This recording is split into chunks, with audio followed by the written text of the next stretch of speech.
Good evening. My name is Marta Bazouk, and I'm the Executive Director of the Holodomor Research and Education Consortium, or HREC as we're known. HREC is a project of the Canadian Institute of Ukrainian Studies of the University of Alberta, with offices in Toronto.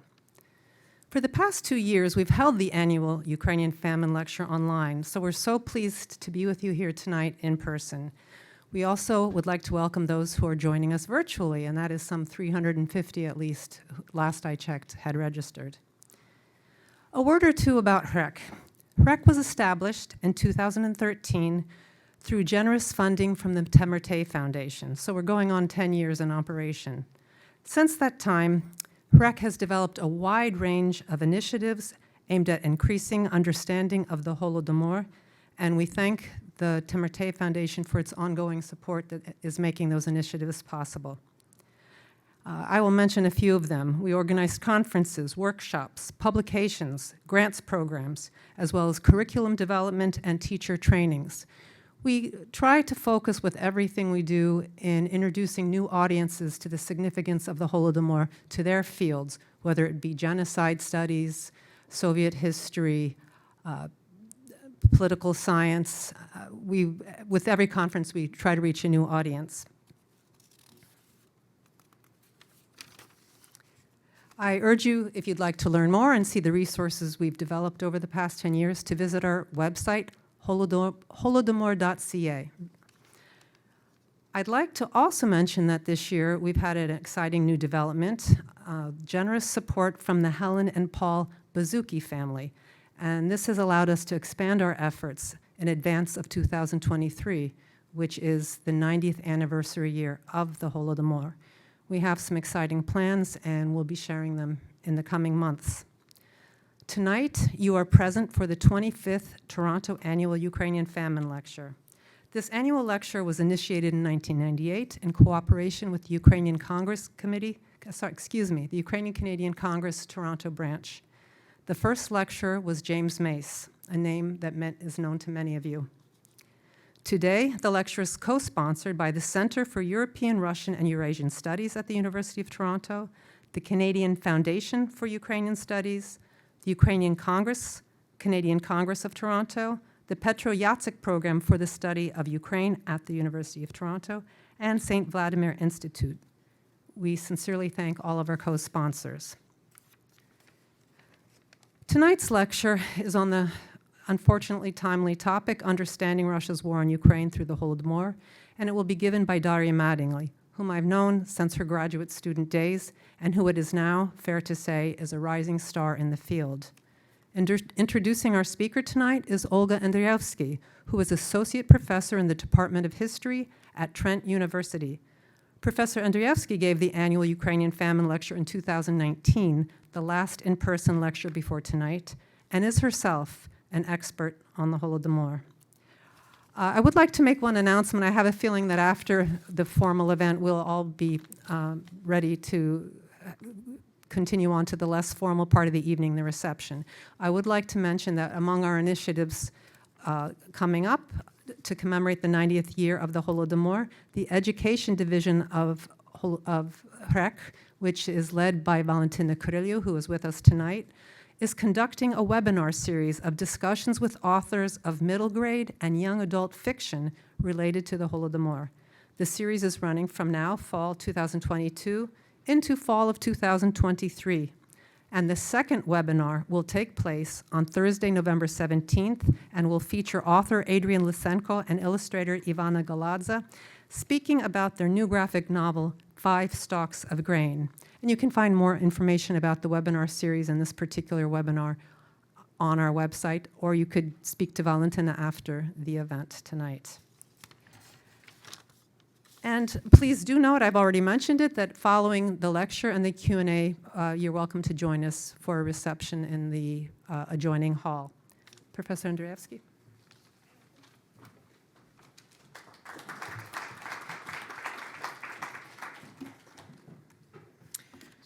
Thank you, Marta. Good evening and welcome. It's my pleasure and honor to introduce tonight's speaker.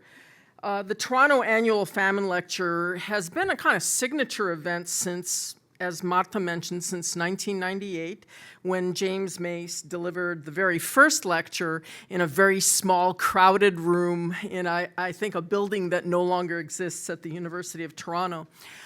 Previous speakers have included, among others, Timothy Snyder, Anne Applebaum, Andrea Graziosi, Lynn Viola, and many others. And tonight we welcome Daria Mattingly to this illustrious list. Daria, you may not know this, but we've been waiting for you for some time. And let me explain. Daria Mattingly is the cutting edge of a new generation of researchers, a new generation who ask new and different questions and who employ new and different approaches to the study of the Holodomor. She received her candidate degree from Taras Shevchenko University in Kyiv in 2004. She subsequently earned a master's degree in history from Bristol University and her PhD from Cambridge University in 2019. The subject of Daria Mattingly's dissertation and the subject of her forthcoming book are the rank and file perpetrators of the 1932-33 famine. I think Daria Mattingly's research highlights a different genre of Holodomor accounts, that is, the published and recently discovered memoirs and testimonies by the participants of the 1932-33 grain procurements. And as part of her project, she has also interviewed their descendants. By looking at the ordinary men and women who carried out state policies, by looking at the ground level of the Holodomor, her research, I think, refocuses our attention on, among other things, the extraordinary levels of political violence involved in starving millions of people to death and subduing an entire population. She's currently working on an article on sexual violence during collectivization. In 2015, her paper entitled Idle, Drunk, and Good for Nothing, The Cultural Memory of Holodomor Rank and File Perpetrators, won Best Doctoral Paper Prize from the Association for the Study of Nationalities. Notably, Daria has served as research assistant to Anne Applebaum as Anne Applebaum was preparing her book, Red Famine, Stalin's War on Ukraine, published in 2017. Daria's association with the Holodomor Research and Education Consortium goes back all the way to 2014. She has participated in numerous HREC events, including the Emerging Scholarship Series, an internet forum that was created for early career scholars around the world to discuss their research on the Holodomor and to test out ideas and methods. Most recently, she was co-organizer of an international conference, the Holodomor in Global Context, held at the University of Cambridge in September, which brought together people who hadn't been at conferences for several years, scholars from Poland, Ukraine, Western Europe, and North America. Daria is currently Leverhulme Early Career Scholar at Cambridge University, where she also is a lecturer in the Slavonic Studies section. And the title of her lecture tonight, as you can see, is Understanding Russia's War on Ukraine Through the Holodomor. Please join me in welcoming our speaker.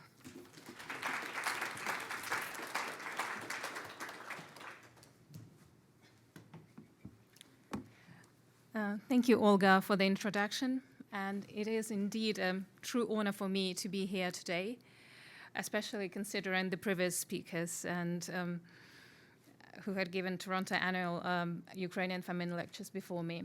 And before I proceed, I'd like to thank Frank Sisson, Marta Bazuk, and the whole team of the Holodomor Research and Education Consortium. And Marta described what they do. They do far more than that, and they are successful, and their work is outstanding indeed.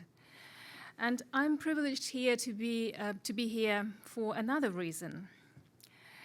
I'm presenting here in safety. Most Ukrainians are not in the same position. They risk their lives every day by staying in Ukraine, by resisting the full-scale invasion. And even if they flee their homes, they face uncertainty.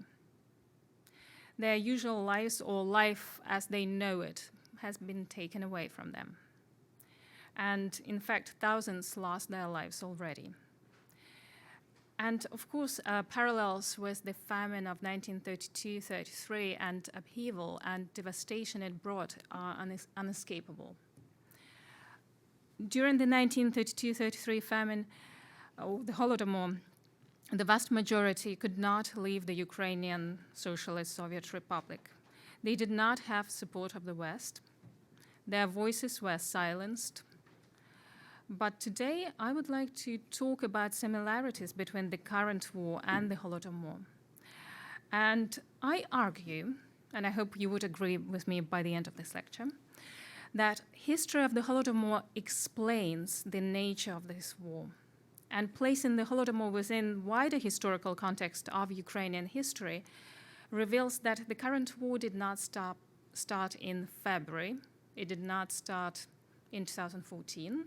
It did not start with the Holodomor in 1932, or even 10 years prior, after October Revolution, when Bolsheviks launched full-scale invasion once again. I would argue that it starts pretty much after 1654, with the massacre of Baturin, or the sack of Baturin in 1708, when we have reprisal against the town which associated with the Cossacks and sub-center of power. And it characterizes relations, this war, today and back then, between Ukraine and Moscow more generally. And here I'm turning to Lyudmila Hrynevich's discourse of imperial relations between Moscow and Ukraine, which could be summarized by the Latin formula of divide et impera, so divide and rule, as an imperial sense of that word. The study of the Holodomor also points to the experience of the Ukrainians today on the occupied territories that we currently do not have full information on, or have full access to that information. The experience of the deported, politics of distribution of food, and so on. Some aspects that by looking at the history of Holodomor we would understand better. Just as the certain phenomena in the current war points to previously absent questions in the study of the Holodomor, and Olga already mentioned me writing an article on sexual violence. Yes, for instance, sexual violence, because even 2 years ago, I never come across anything on sexual violence during collectivization, which you would think that sexual violence always accompanies mass violence. But we know in the current war it has been instrumentalized as from the position of power, which sexual violence always is. And since 2014, when I first met Olga and went to the archives, and these seminars were conducive to asking these questions, I come across a lot of evidence, reports on sexual violence during collectivization and the famine. There were reports on genitalia mutilation, survival prostitution, rape. Everything was there. And of course, in the survivor testimonies, we rarely come across such testimonies or accounts of sexual violence, and there are many reasons for that, because many survivors at the time of the Holodomor, they were children, and they were either too traumatized to remember such things, or they were too young to remember and understand what was happening. For example, accounts of child saying, but my aunt or my mother was given a job at the canteen, at the collective farm canteen, but such jobs, they were lifelines for many families, and they were not given randomly. As evidence shows, usually these women were given these jobs because they were related to the family of local officials or perpetrators, or they were in relationships with these perpetrators that would give, through connections, would give them, they would secure such jobs. But also because when survivor testimonies were recorded, these questions were not asked. And also communist leaders themselves, with the unlikely exception of Zatonsky, who was an advocate for the victims and said we should put serial offenders on, make show trials for serial offenders, and that would legitimize Soviet rule in the eyes of the peasants, that we actually punish somebody for these heinous crimes. They all avoid this subject. They all downplay the significance of it. But Soviet Ukrainian novels, and in my dissertation, for example, I look at discrepancies between archival evidence and novels, poetry, and plays. So early Soviet Ukrainian novel on collectivization, on the class war in the countryside, it's rich in details, and some details is actually shocking to see that sexual violence did exist. And I'm sure there are even more parallels and more avenues that the study of the war today, for example, offers us, casts what was happening during the Holodomor.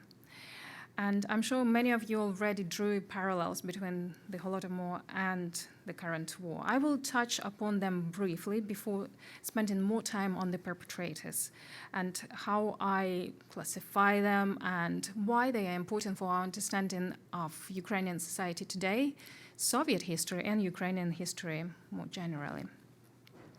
And it also sheds light on why collaboration, however minimal today during the war in Ukraine, is possible, and why these poignant and heinous crimes are being committed, how it's possible. So yes, in my research, I follow men, women, and sometimes adolescents who facilitated the policies that led to the famine on the ground. And so it's a formidable opportunity for me to share with you my findings.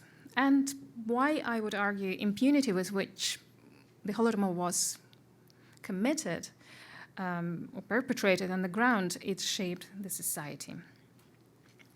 Because in novels and oral memory, sometimes perpetrators receive poetic justice or divine interventions and they're punished for their crimes. But in reality, it was quite the opposite. They retained their positions of power as headmasters of schools, teachers of history, heads of village councils, or chairman of the collective farms. They stayed there.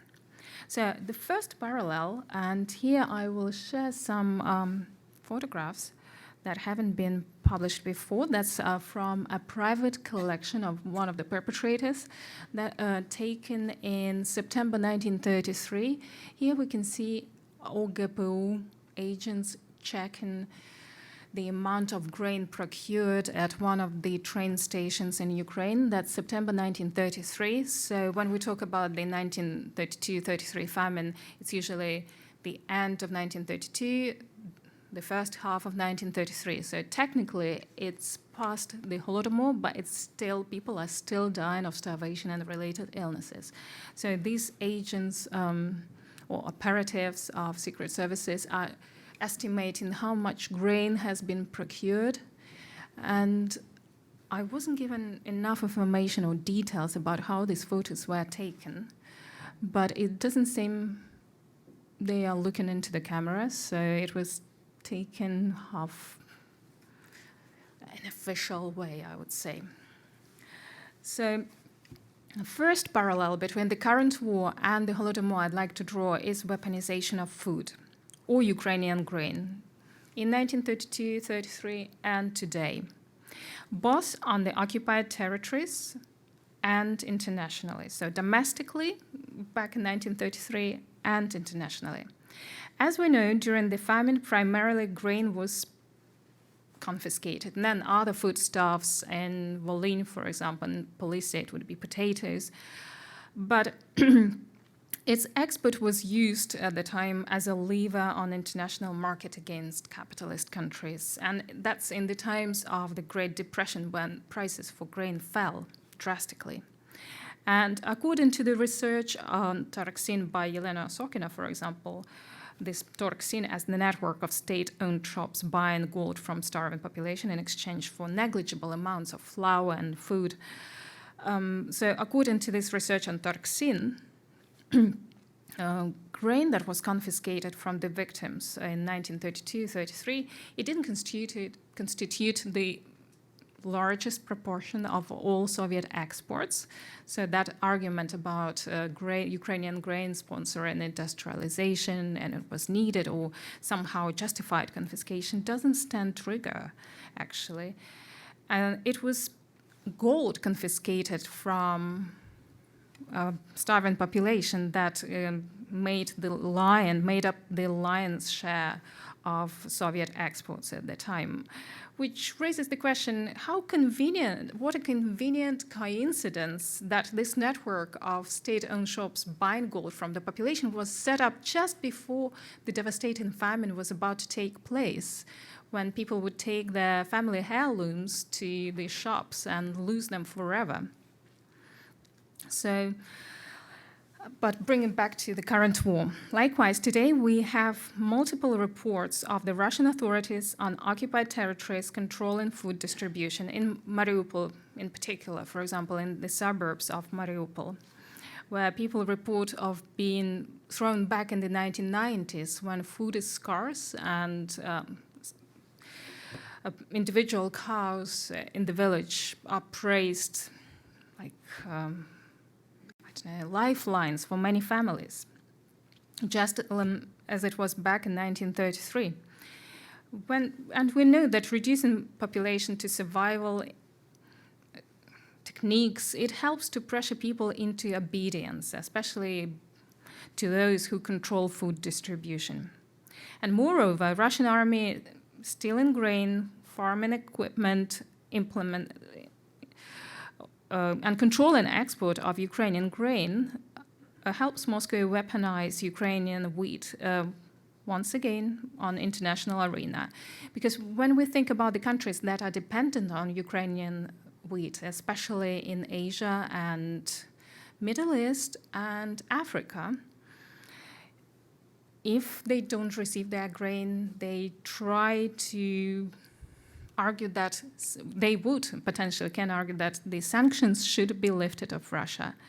They would be forced into cooperation with Russia, and the countries that support Ukraine would face yet another challenge to prevent famines or humanitarian crisis in Africa and Asia, and result in the flow of refugees from the affected areas.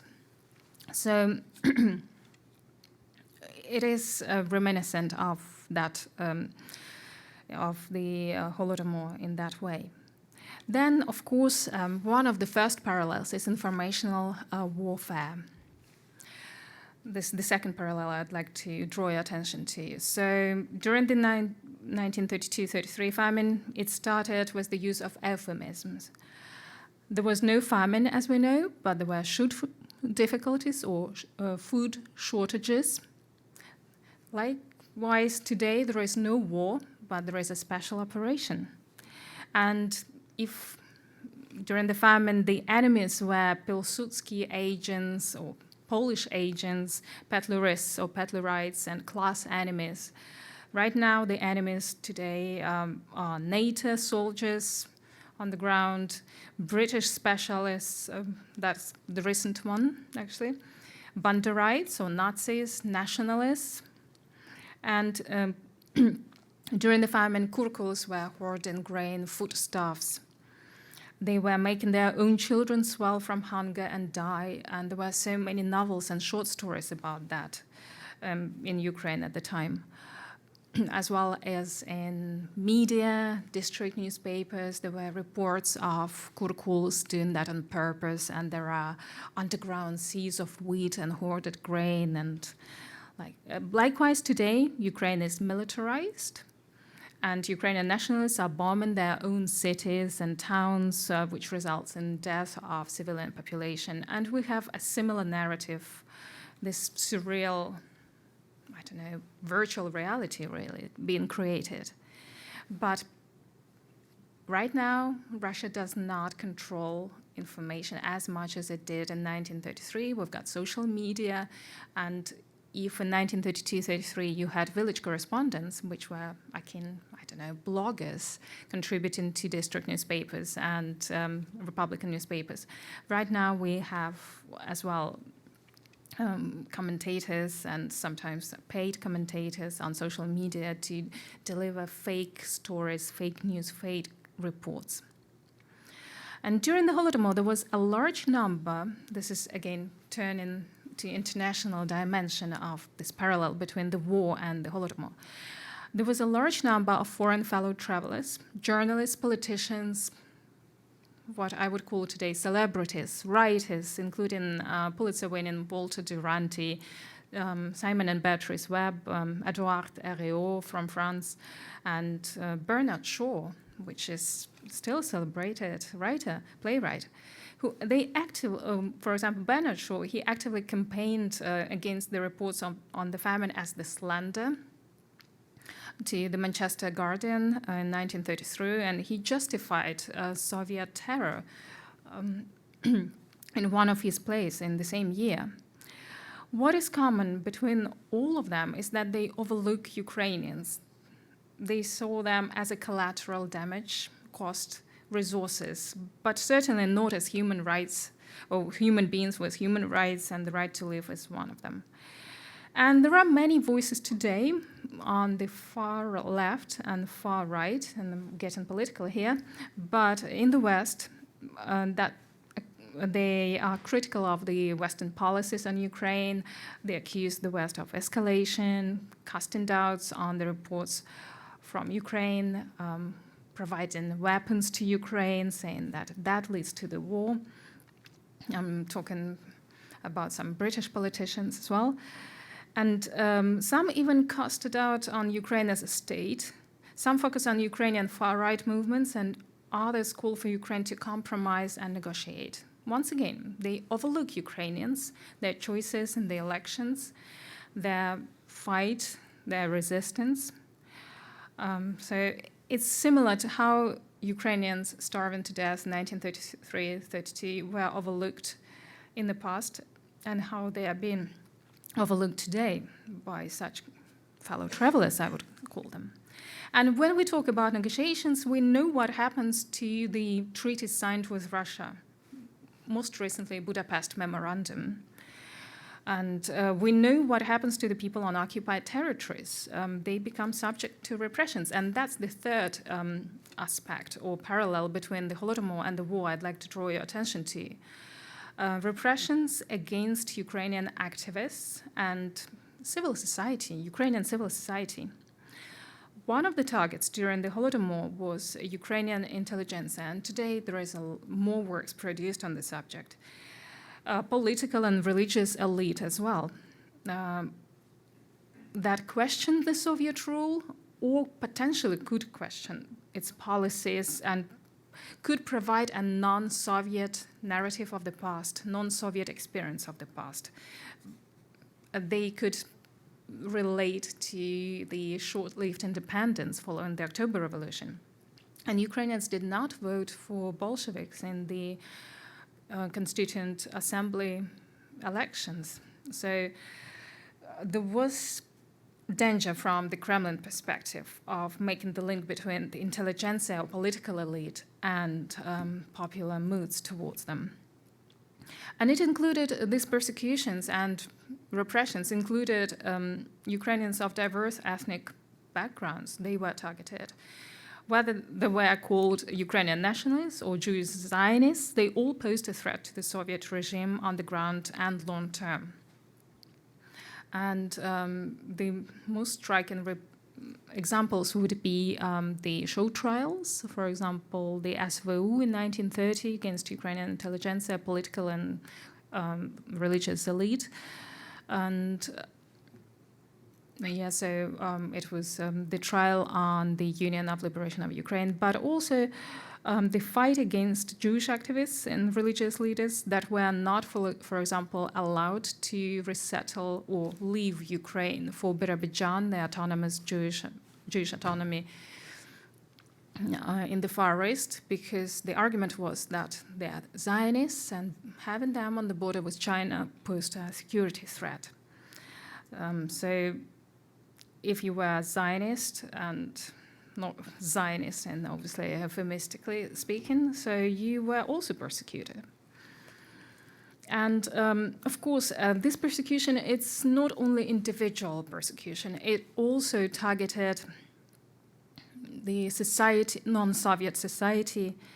And we have both archival and memoir evidence that point that the Holodomor destroyed shtetl, it destroyed Ukrainian traditional community, religious life, tradition, rights, calendar,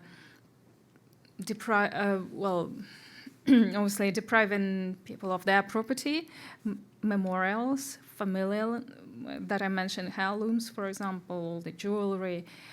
This effectively obliterated any difference between collective farmers in Ukraine and anywhere else in the Soviet Union, if you think about what constitutes your identity, where you live, how you dress, what you consume, like materiality of your life. It was destroyed because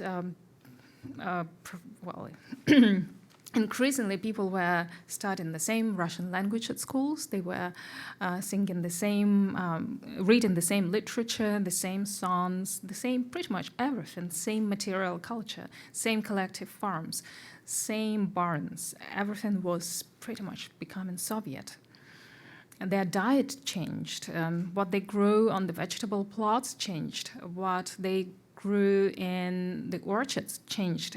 Everything changed, really. And the reports from the occupied and liberated territories today, they point to a similar pattern. Activists are targeted. Anyone with links to Ukrainian armed forces or NGOs or active in any way in your support of the Ukrainian state, you would be targeted. People are being kidnapped, tortured, killed, deported. And today, memorials to the Holodomor on the occupied territories, they are being destroyed as well, along with museums and other cultural heritage sites. And this brings me to the question of collaboration and rank-and-file perpetrators. Because if, for example, activists are targeted, somebody has to make a list. Just like during collectivization, somebody had to make a list locally in the village who would be dekulakized, who would be deported to Siberia or the north. And that comes from a local knowledge. And this is where I'd like to talk a little in more detail about perpetrators on the ground. Here you can see a group of perpetrators in Voznesensk village, if I'm not mistaken, in Odessa province. Now it's Mykolaiv province. We only know about them, and this one of the few photos from the actual acts of perpetration, searches, because some of these perpetrators went on trial for anti-Soviet agitation later on in 1934. So, as you can see, it was in winter, and that's 1932-33 grain procurement campaign in winter time. And you can see also the man on the right who is sitting on the fines, holding metal prod, metal stick with which they were piercing the ground, soft ground, potentially identifying the places where the people were hiding their foodstuffs. So to cast them as perpetrators, to qualify them as perpetrators, I have to define what policies they were involved in facilitating. So what constituted facilitation of the famine? So I identified seven general policies or activities they were involved in on the ground. So first you have to remove food or grain from the collective or individual farmers and everything that has been given them for their work, because they were not paid money at the collective farms, as we know. So everything was taken away. Then you had to search if they had hidden anything in their homesteads, so houses. You had to search, and these brigades, usually the brigades here in the photo, you can see such a large group of people, but usually the brigades would constitute, on average, 4 to 5 people, both male and female, but usually males.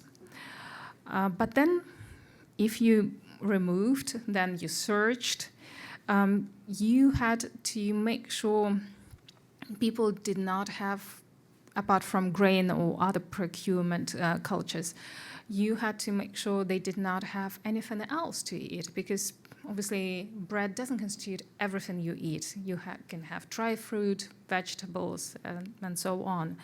So for that, so from November 1932, if they failed to procure enough grain, for example, from a collective farmer, they would take something instead, and that would be meat procurement. And usually it was, in reality, it was taking the cow away, which would be devastating for the farmer's family. Then again, if you don't have food at home, you would try to get it elsewhere, for example, in a storehouse or warehouse or barn or the fields, indeed. So the leaders thought of that. So there was a law from the 7th of August 1932 for pilfering. So if you were found in the fields, pilfering or gleaning, you would be persecuted. Also at the market, you can get food at the market. So commerce in food was banned until the grain procurement quotas met, and ta-da, they were never met because they were unrealistic and they were lowered about 3 times and never met anyway these targets for grain procurement that were imposed on the Ukrainian Republic in July 1932. So people would try to escape, and you had to prevent them from leaving their villages. So train travel for peasants was restricted. You had to get a passport to leave your village, but some people obviously fled, but majority of people farmers did not travel. And here you can see the photo. It's all from the same collection from Odessa province. This is where these hidden provisions were found and dug up. So there are barrels with what looks sugar beets or beets were found. And so there are witnesses, the man in charge and the man who's digging it out. And also there was another measure, which was blacklisting of collective farms and villages and entire districts, indeed, from November 1932.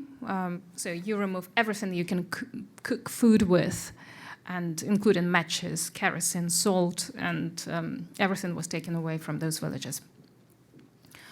And okay, apart from the archives, I also worked with oral memory to establish how they are remembered.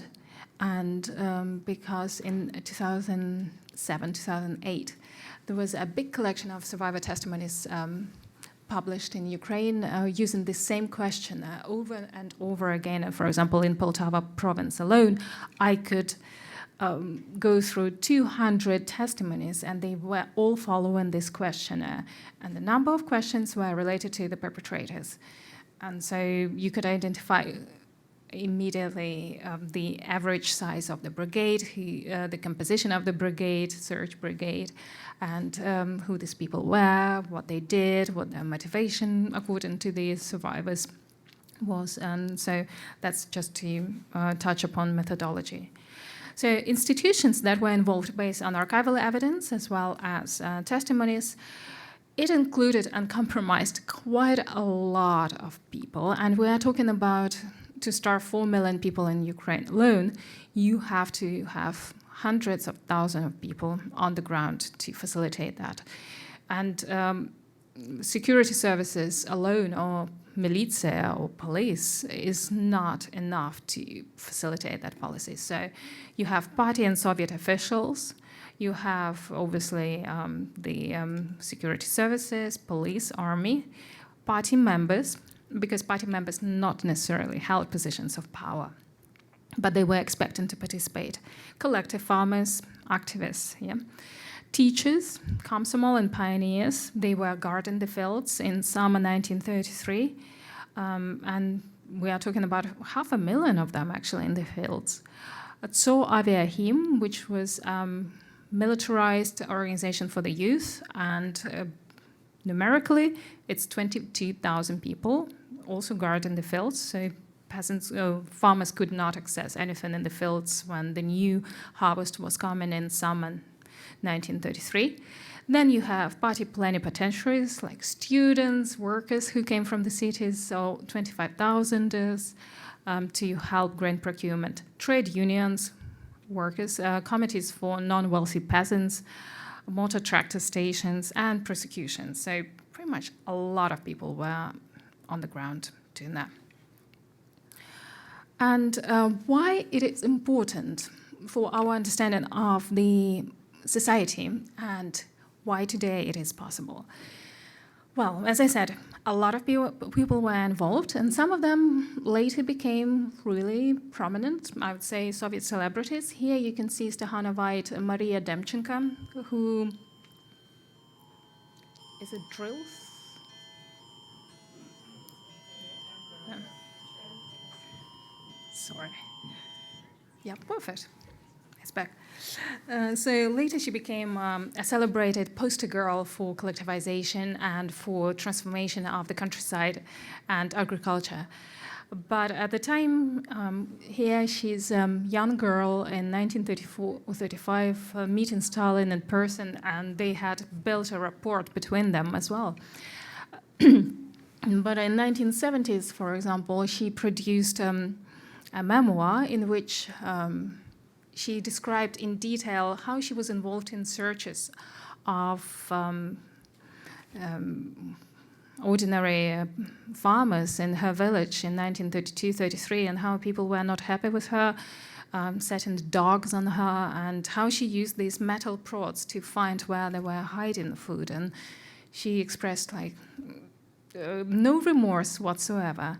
But other Stahanovites, and you see here Pasha Angelina, the first female tractor driver on the left, wearing a beret. Actually, she showed no remorse either. But here in the middle, in color photo, which is, I don't know, a tabloid equivalent of People's Magazine or Hello, Nadia Zaglada.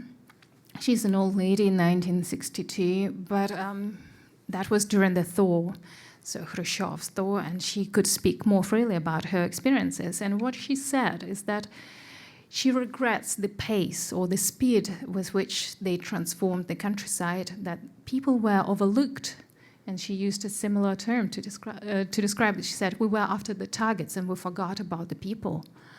So she showed, between the lines you can tell she showed a little bit, if not de-Stalinization of her narrative, but at least there was some reflection. Whereas Maria Demchenko, in the photo on the left and on the right, Pasha Angelina, they laughed in the 1970s. They laughed at their co-villages, saying that they expected us to be punished for what we did, and they were shooting at us, trying to run us over with a cart, and rejoiced when, for example, Pasha Angelina said, I was struck by a lightning for everything I've done to them. But no, I survived, and there is no poetic justice, the words to that extent. So some of them became part of the system, and they showed no remorse, and again overlooked peasants, people in the countryside. Then I also, in my research, looked at female perpetrators, because sometimes in the patriarchal society, when you are involved in something that is reserved for the man, you are later cast as not monsters, but abnormal women. So I have reports when female activists had to leave the villages after the famine to just change their, not identity, but to start their lives anew, because living alongside with their victims was not always easy. Some activists faced reprisals themselves, and we have a parallel with that. Here you can see in the funeral of an activist who was assassinated by the Kurkuls or kulaks. And we have some officials on the occupied territories also targeted by resistance on the occupied territories, and they are assassinated. But majority of the perpetrators, and here you can see a group in the 1950s who were young during the famine, Now they are just ordinary farmers, collective farmers here. Majority of them stayed in their villages. They didn't become Stakhanovite. They didn't leave their villages. They stayed and intermarried with the victims. And so you have very entangled histories. Sometimes when I interviewed post-memory of the events, different members of the same family would tell me different stories. And here I would like to draw your attention to the man in the middle, who's an unlikely face of the Holodomor perpetrator. And I mean this one. I'm not sure whether you recognized him, but here it is. It's Leonid Brezhnev. But during the famine in 1932, well, he looks more glamour than he did in 1932. He was the head of the trade union at the Kamiensky Metallurgy Institute, and he was expected to take part in grain procurement, which he did. And he did, it's today's Dnipropetrovsk Oblast. He had already experience of collectivizing villages in Russia proper. So when he returned to Ukraine, he had experience of mass violence, dispossession, deportation. So he was really successful. So in a couple of years, he actually became the dean, well, I would say, call that position a dean of the institute, being really young. So he definitely demonstrated some results and loyalty during the grain procurement. And we know what happened, obviously, with his later career. But also there were perpetrators who later became dissidents. And people immediately that spring to my mind, apart from Lev Kopelev, is General Petro Grigorenko and others. But Lev Kopelev, which I followed in my research as well, was very economical with the truth, and Holodomor Research and Education Consortium has got his recorded interviews, which are incredible, because when I went to the village where he worked and interviewed descendants of the perpetrators and went to the archives and looked at the files of the people he was working along with, it was a completely different story. And this is not original, because we know that in perpetrator studies, in different cases, from South Africa to Bosnia, when people construct their story, self-representation, they present them in a better life. They tell us improbable or impossible things. And there are different questions and how you work with that memoir literature.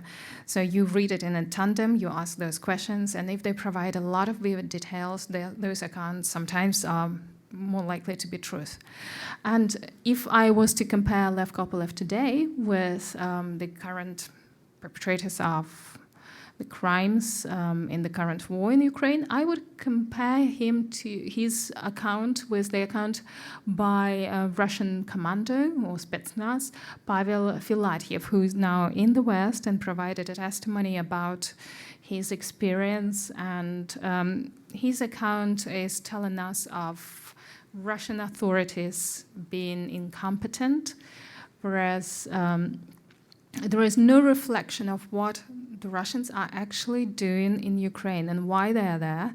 In fact, it's compared to the Chechen wars, the current campaign, an invasion in a way that at least Chechen war was had some honorable ideological background, according to Filatyev. So, and he's talking about true believers in a way that Kopelev does, whereas we know that Kopelev cooperated with secret services and he benefited in terms of his career from his participation too. So, and Filatyev also denies that Russian soldiers are involved in looting, in rape and other crimes. So there are many inconsistencies in that. So where does it lead us, apart from these comparisons and explaining how and why people participate in perpetration of crimes, really? So I'm using typology by Alex Mullers, a Danish, actually, researcher. It's an overarching typology, why people participate in mass violence. There are 6 major groups, and here you can see different brigades, again, from private collections, the photos. So if we talk about professional, and you can belong to the same group, it's not uncommon.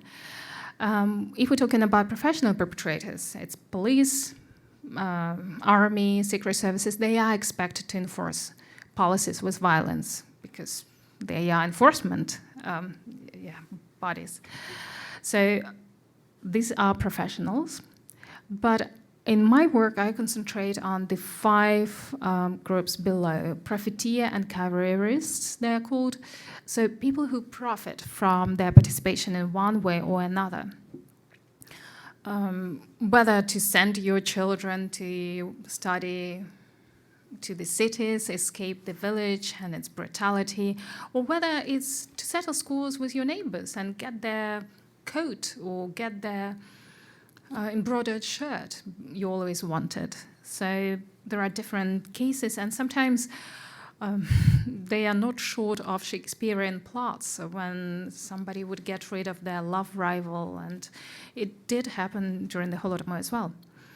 Then you have fanatics, and Kopelev argued that he was a true believer, but according to the latest studies in political violence, only 5% of all people participating in political violence could be cast as fanatic. For example, Kopelev said, in this Poltava village there were plenty of, I suspected them of being these peasants, of being Japanese spies. It's like, well, Poltava is far away from the border and far, far away from the Japan, and illiterate peasants you were detaining, I don't think they had any intelligence Japanese secret services would benefit from. Kopelev, for example, saying that he's never seen people dying of hunger in Popivka, in that village, where 2,000 people died in 1932-33, and we're talking about 2,000 out of 6,000, and the whole village streets, or vulitsa, were wiped out. So he's very economical with truth, saying that he hasn't seen, and he believed in what he did. Anyway, there are sadists and criminals. Again, they are the minority, but they are quite vocal, and they are quite crucial in instigating violence and getting everyone else accustomed. So they just embrace the opportunity of mass violence to go and commit those crimes.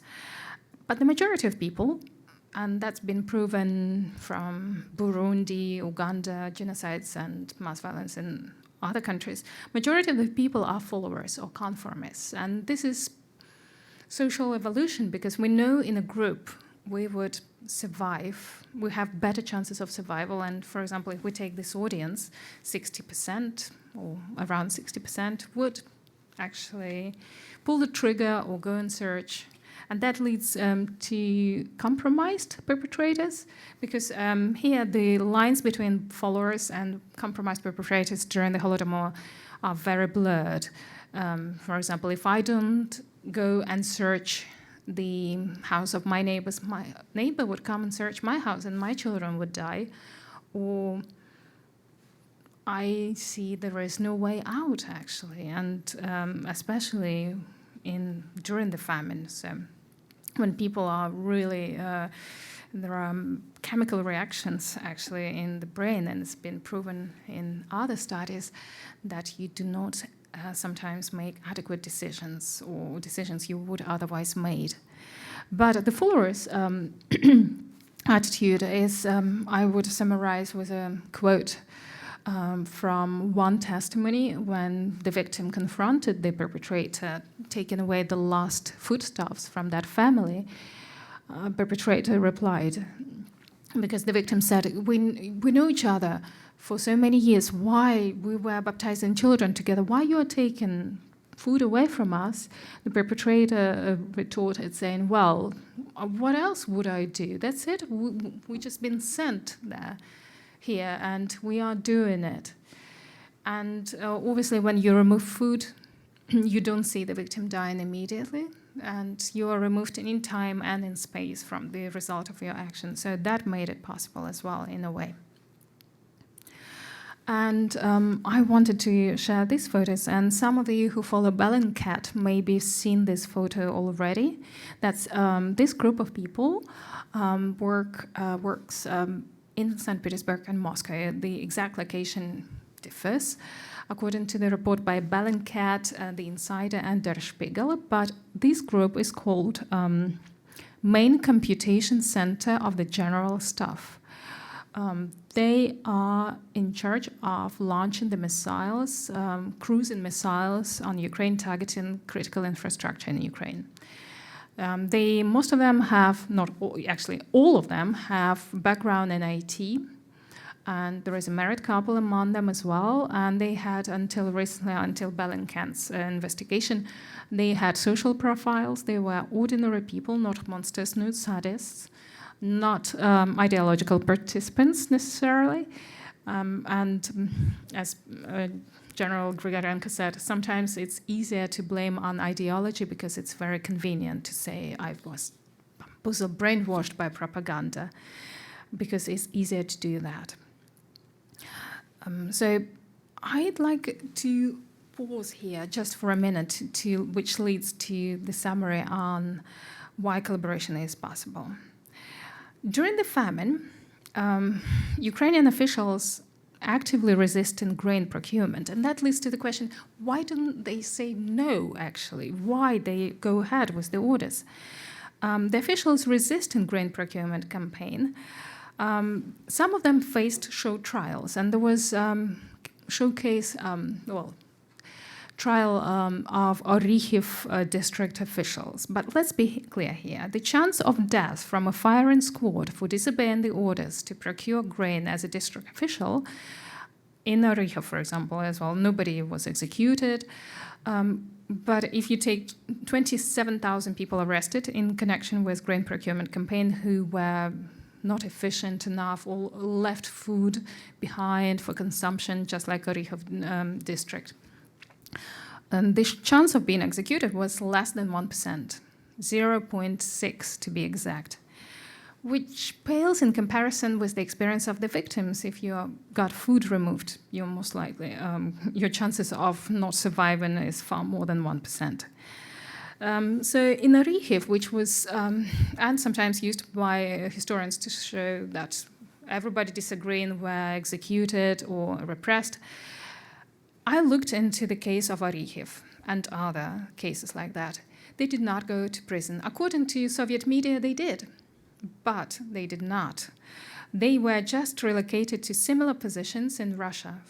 So they had to move out of Ukraine, but they retained their salaries, their families followed, and after a couple of years, they returned to Ukrainian Republic, and were given positions like one became director of a power station, so similar positions. They didn't lose much. But there was a message. This what might happen to you if you disobey. And this is the fear that we can see during the current war in Ukraine today, within Russian Federation, when targeted repression, it's not mass repression currently, is definitely sending the message and just encouraging this fear that something might happen to you if you disobey. But also, I don't have Orikhiv district officials' photos. When they disobeyed to grain procurement in August and September, they did not have the hindsight knowledge that there will be a devastating famine, but they could understand what was happening and that the orders they are given would lead to the famine within the famine, what is now called by historians. But they did not know that there would be repercussions for disobeying the orders, but they still did disobey the orders. And when grain procurement targets were leveraged down on Ukraine in July 1932, some district officials, actually 30%, 11 out of 44, 95%, at the party conference, they said, look, we can't do that. We should not procure, we should not agree on these targets. But mostly the targets were approved, their concerns were dismissed. But what I'm trying to say here, that there was some agency. People said, no, people handed their party tickets. And there are many reports by the secret services that in August, when these targets were disseminated down to the district and the village level, there was dissent. Obviously, it was eliminated later on. But there was some agency.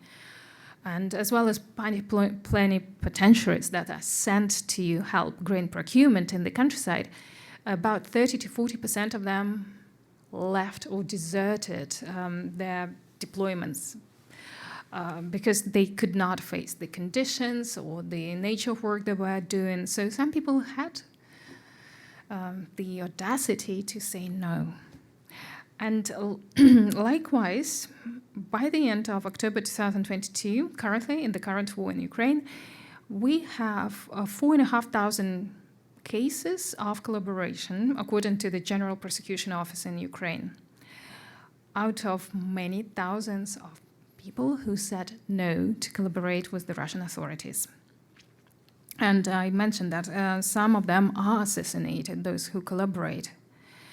And collaboration is not only on the state bureaucracy level, but also in education. I mentioned teachers in the Holodomor, and we have a similar collaboration there in education too. During collectivization, teachers were expected to provide, assist, put the list together to be decolocized, take part in the searches, and provide intelligence on so-called hoarding of grain, and also, more importantly and foremost, assist in making new Soviet generation of children through education. And today we have reports from the occupied territories that not all teachers chose to collaborate, but those who did choose to collaborate, they are providing similar services to the to Russian authorities. So they're teaching history of Russia, they report on the students, they denied the Holodomor, and this pattern repeats. So to conclude, I believe these parallels between the perpetrators and why people participate and their experience of the war is going to shape next generation of Russians and Ukrainians, but in a different way. I believe that Russians are still operating within imperial discourse, which means they regard people as, I'm not generalizing over all Russians, but those who are involved and as implicated subjects or perpetrators in the current war in Ukraine, they regard people and themselves as resources. So when they, in social media, when they discuss people being sent to Ukraine, they do not question the very idea of them being sent there. They accept the fact as a given, which means the value of human life still remains very low. And the fact that the war continues, goes on for almost 9 months now, the full-scale invasion, of course, it means it's not Putin's war.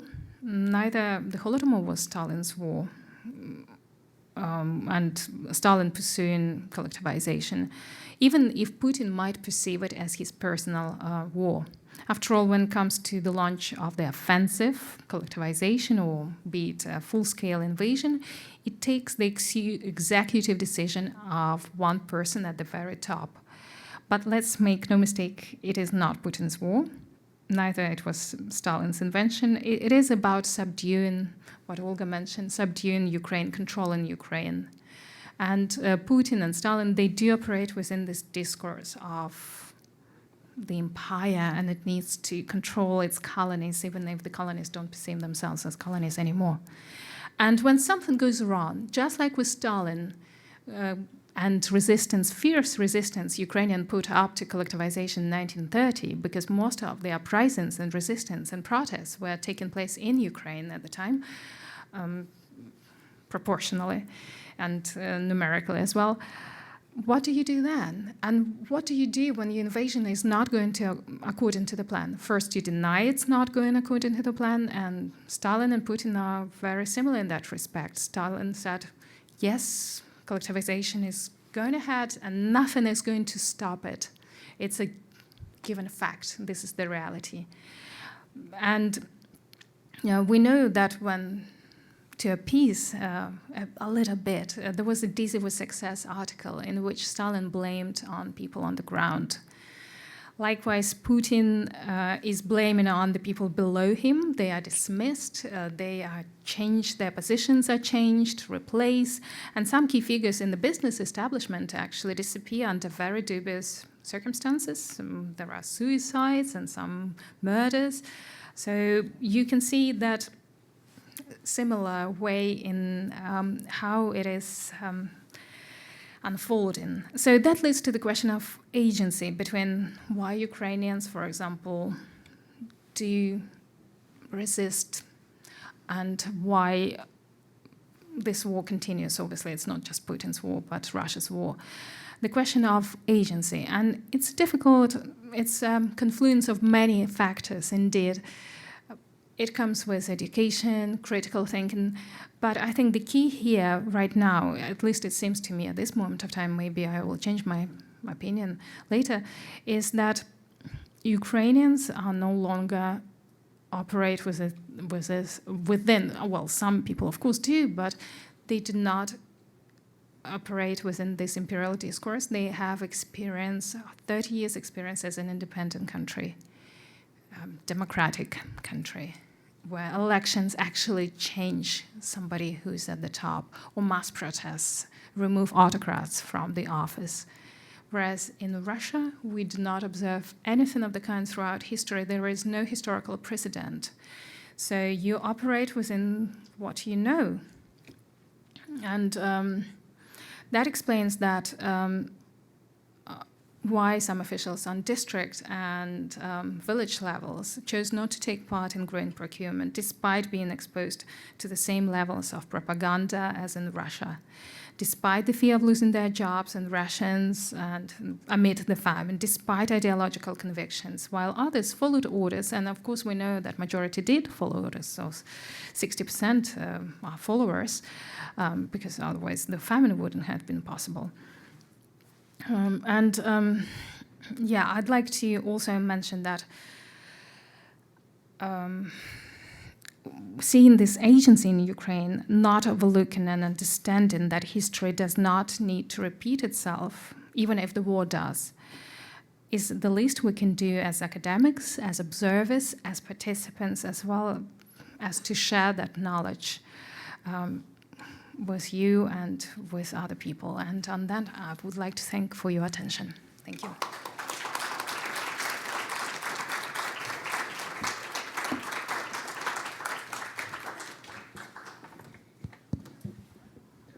We're going to take questions. There is a mic, and if you want to ask a question, please step up to the mic. And in the meantime, we've had a couple of questions come in from our online viewers who seem to uniformly be grateful for your very timely topic. And I'll start with a question from Alexandra Wallo, who asks, in your research on rank-and-file perpetrators who are collaborators, have you detected any difference between male and female perpetrators in their motivation for engaging in collaboration? That's a very interesting question, because being a perpetrator for a man was, in a patriarchal society, in a traditional society that Ukrainian society was at the time. And Pasha Angelina writes about that in her memoirs. So it was a Greek community within that she lived. It was more difficult for women because they faced not only hostility of the victims, and understandable and justified hostility of the victims, but also condemnation by their own society, their own community. And that's why I mentioned some female perpetrators had to leave. But it also offered them a social advance and mobility, social mobility for sure, educational opportunities. For example, Maria Demchenko and her colleagues, also Komsomol female perpetrators, they were amazed with the opportunities. For example, they said, if it wasn't for the collectivization, we wouldn't have jumped with a parachute. And there were young girls who were absolutely gobsmacked at the opportunities to go to Moscow. But again, they overlooked at what cost and why they're doing that. And that is not to say that I would definitely oppose the view to say that this Soviet transformation of the Ukrainian village was a modernization project, because the violence involved and the methods, and it was barbaric. So, and without Soviet transformation, I'm sure women would have gained their right to jump with a parachute. So it doesn't take collectivization, the famine, to do that. But for many females, it was the time of great changes indeed. I just want to remind you, if you have a question, just please step up to the mic. We've got questions coming in from our online viewers, so I'll ask another one from John Setchka, who asks, can you talk a little bit more about the photos that you showed of Holodomor perpetrators and why such photos would have been taken? What purpose did they serve? And thank you again for a wonderful talk. Thank you, John, for the question, because we know that there is a number of photographs of the Holodomor taken during the Holodomor, and that number is limited, and we know exactly where these photographs come from. And over the years of my research, I was trying to secure these photos from the post-memory or families of the perpetrators, and also take photos at the local village museums where these perpetrators and activists are still on the boards of honor, and they're still part of local history. So, and sometimes they make it to the auctions, online auctions from local museums, which is a sad thing. But as long as we can preserve them and popularize them and disseminate them, that's great. Please. Seeing it's 2022, it's the 100th anniversary of the first major famine in Ukraine. It was from 21 to 23. Have you looked at some of the parallels there as well? Is also, since the geographical area is similar, like I read in some UN documents that Kherson actually died out completely in 1922, and then you could compare that, say, to Mariupol today. And I'm not sure exactly Mariupol how it was, but the southern Zaporizhia Oblast got the worst hit in that famine, but the Kherson was just completely died out from what I read in the UN documents. What do you think about this sudden withdrawal from Kherson? The compare. Oh well, I mean, it's the withdrawal. Well, hopefully it won't get wiped out, but in 100 years ago, the whole city died out from the famine then, and that reminds me kind of like of Mariupol. You know, they just wiped the whole city right out. Oh, it's a very interesting question, because obviously comparison, I'm involved in this exercise of comparison, which can be really rewarding or confusing at the same time.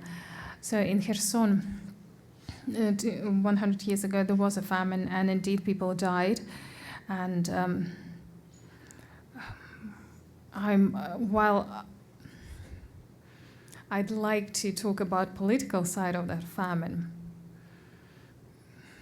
it's slightly different to the Holodomor, because it was a famine within a famine, and but the response of the authorities definitely is similar, and the role of the agency, the role of the state as an agency in tackling this famine is undeniable.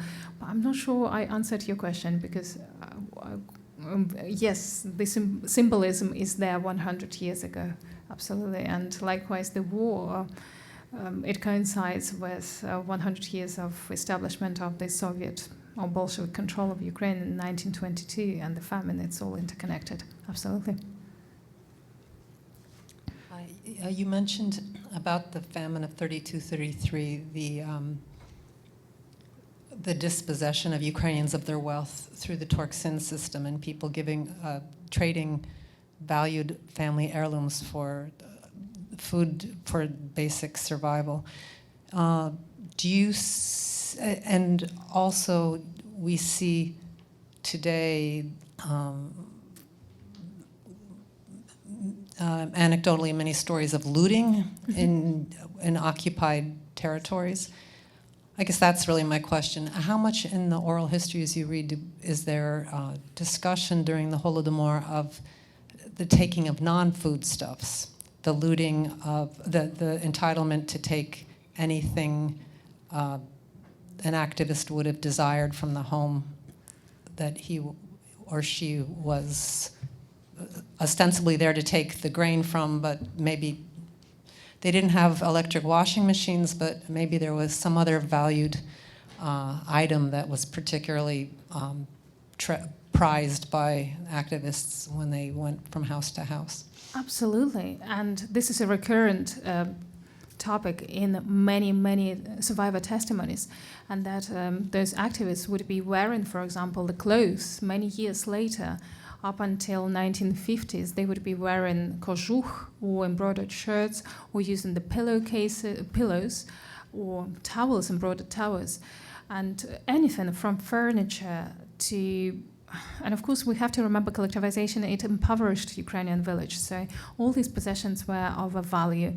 And it always amazed me how survivors are relating the stories of exchanging embroidered towels for, and sometimes even a house in the village where a couple have worked, for a loaf of bread. And I thought to myself, and who had that loaf of bread? Where did these embroidered shirts ended up? And some of which were preserved and now in the museum. So it all leads to the question that, yes, it was looting. It was what it was looting. And in some families I interviewed, these power relations remained in place later on in 1946, 47. The perpetrators still felt at ease to take something they wanted from the victims or victimized part of the village. And absolutely, it was looting and it was arbitrary, just gratuitous violence. Yes. I was involved with a seminar in Kyiv in 2017. This was for teachers on how to teach the Holodomor and so forth. And they had a question and answer session, and one teacher got up from Luhansk and said that in their area, in their city, they were not teaching the Holodomor. And that came from on high, from the city administration. And the reason given was the fact that the parents or the grandparents of the guy who was in charge had been one of the perpetrators. And so he had refused. And so they were asking, there were people from the Ministry of Education there, and they were asking, how could this happen? And what could we do about this? And I'm just curious as to whether you, in your oral history, have found things like this. Is this a common occurrence in Ukraine, especially in the eastern part, that things like this have been documented? I'm afraid the answer would be not only in the eastern part, and that's why I included Brezhnev in presentation to show the positions of power they secured, and they defined how things were remembered. For example, in villages where perpetrators were teachers of history, they taught the history, obviously. But they also, what is remarkable, in 1980s, during the Glasnost and Perestroika, there was an effort to preserve their memories, and they were going to the archives, conducting. The first time they went to the archives, these perpetrators, to write local history was under Shellest Encyclopedia of Soviet towns and villages of Ukraine, and who was asked to write these stories. local officials who were perpetrators in the 1960s, and they went to the archives.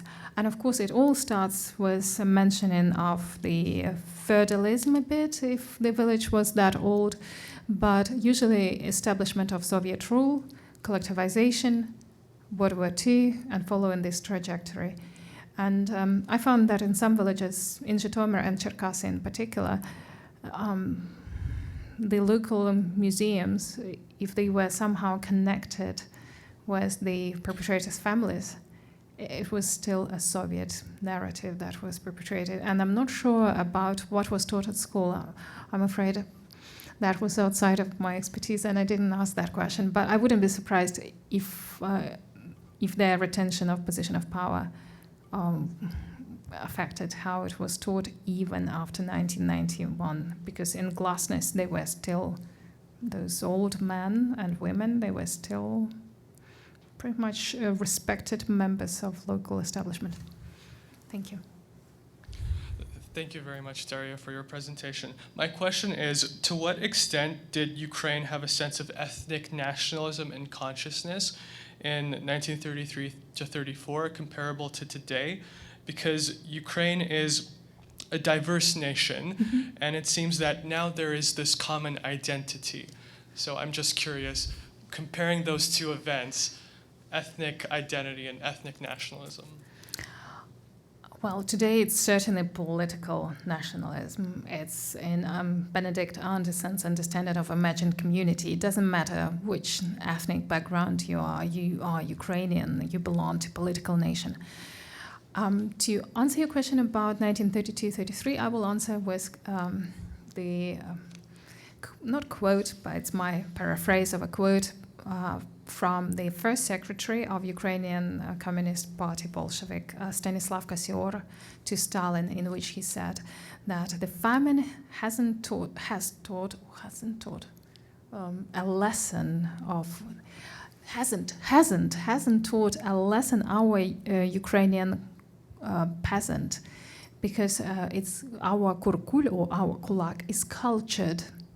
And then he referred to this brief experience of independence that Ukraine enjoyed between 1918, 1919. So he referred to the great peasant uprising in 1919, saying that it's cultured, it's experienced. And he didn't refer necessarily to Ukrainian, but what I found in the party stenograms, conference stenograms, they all make clear connection between national and social, and they all they characterize grain procurement campaign as was nationalist, and they all even in 1933 condemn resistance to grain procurement as nationalist. So, but they do mention ethnic component in it. For example, it's Chubar said one of the leaders of Ukraine, Soviet Ukraine at the time, said they still sing Ukrainian "Ще не вмерла Україна," Ukrainian anthem. And somebody from party officials said, but it's a beautiful song. And Chubar said, what beautiful song! It's a national anthem of nationalists. So there is a link between ethnic, Ukrainian ethnic as well. But I would say now it is a political nation. Thank you.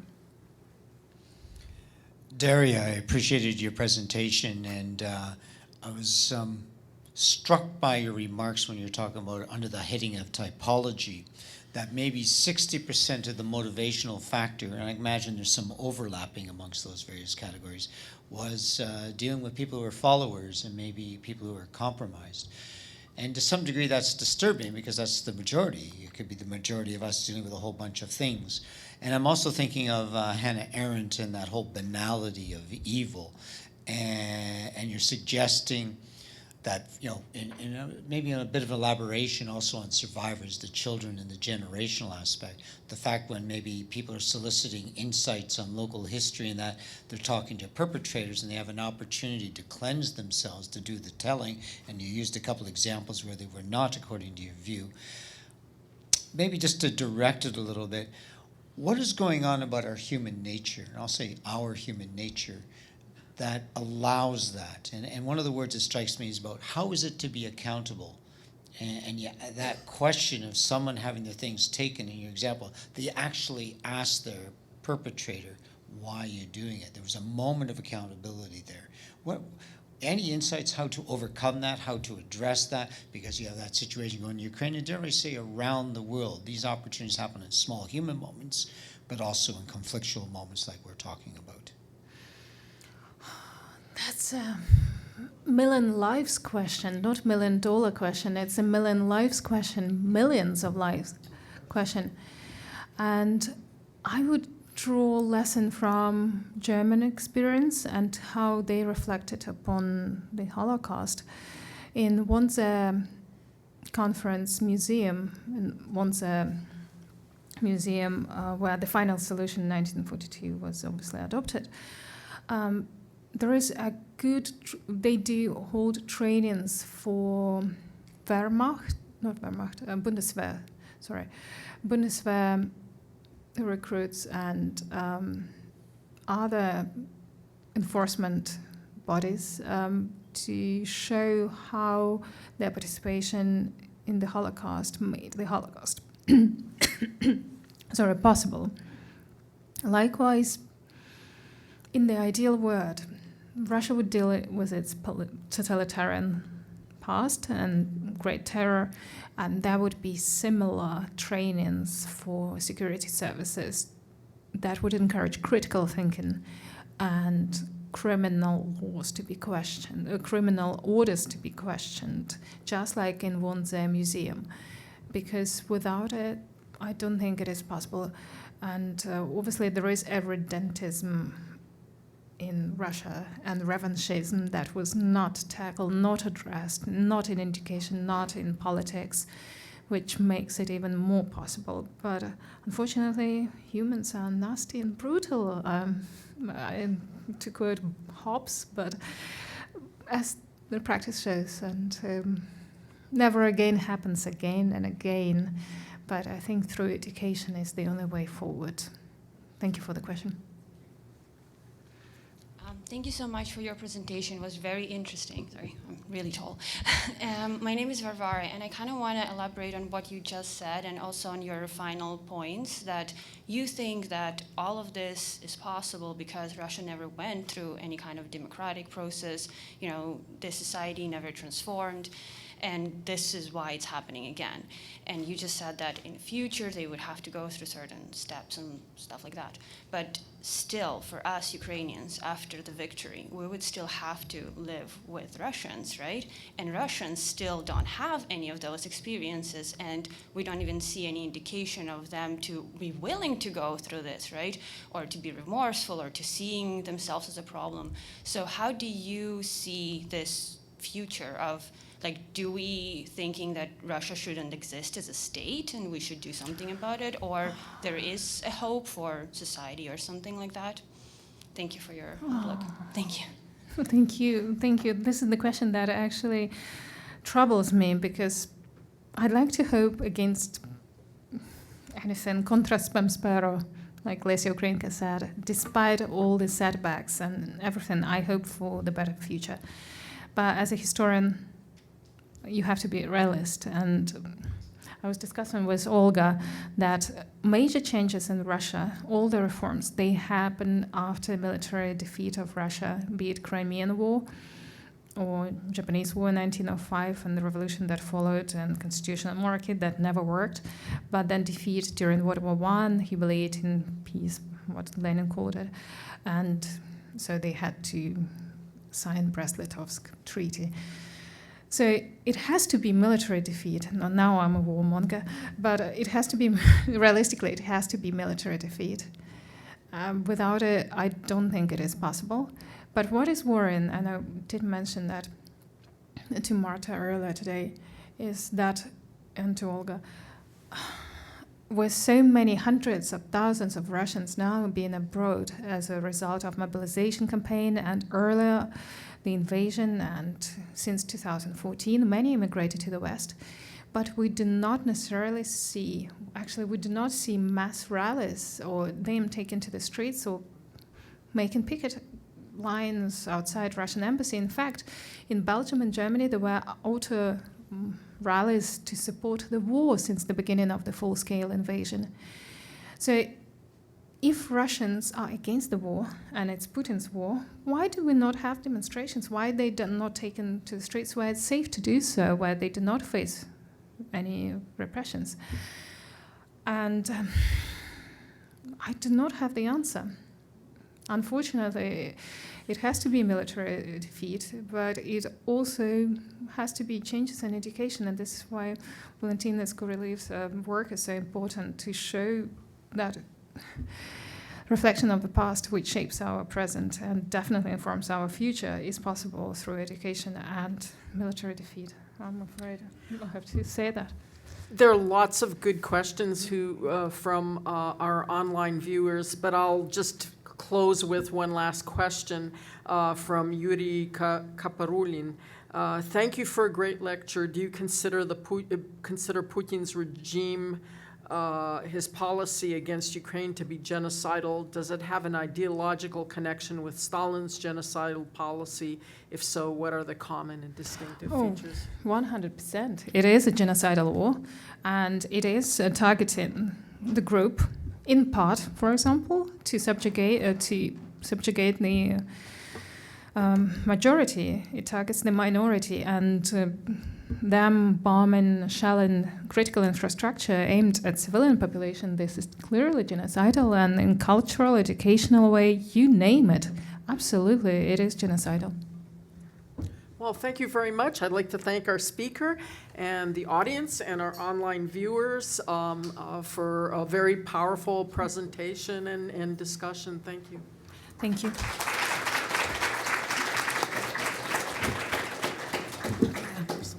I would like also to thank Olga Andreevsky, of course our speaker Daria Mattingly, all of you for coming out tonight, and the virtual audience for participating.